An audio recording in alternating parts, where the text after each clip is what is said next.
اللہ کے بارے میں جو بھی سوچو دل میں ادب سے لے کے بیٹھے رہو، کچھ عرصہ بعد وہ بات اللہ کریم خوشبو بنا دے گا اور آپ کا وجود اس بات سے مہکتا،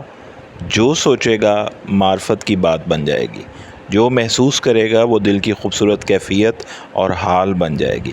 مگر دوسرے انسان کے لیے جو بھی سوچو، اگر دل میں اس کے لیے ادب نہ پاؤ تو فوراً اس سے وہ بات کر ڈالو، ورنہ وہ بات رفتہ رفتہ کینہ بن کر عداوت و دشمنی بن جائے گی اور بغض بن کر بدلہ لینے پر اتر آئے گی اور وجود بدبودار ہو جائے گا۔ کینہ رکھنے والا بہت جلد کمینہ ہو جاتا ہے، اس کا دل چھوٹا اور خیال بدبودار ہو جاتا ہے۔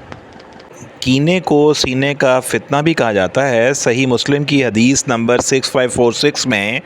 حضرت سفیان نے مسلم بن ابی مریم سے اور انہوں نے ابو صالح سے روایت کی اور انہوں نے حضرت ابو ہریرہ رضی اللہ عنہ سے سنا۔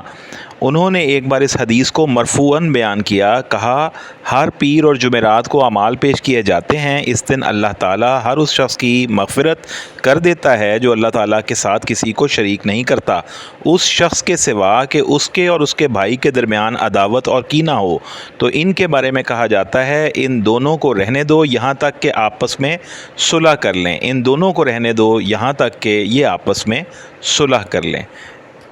اس سے آپ اس بات کا اندازہ بخوبی کر سکتے ہیں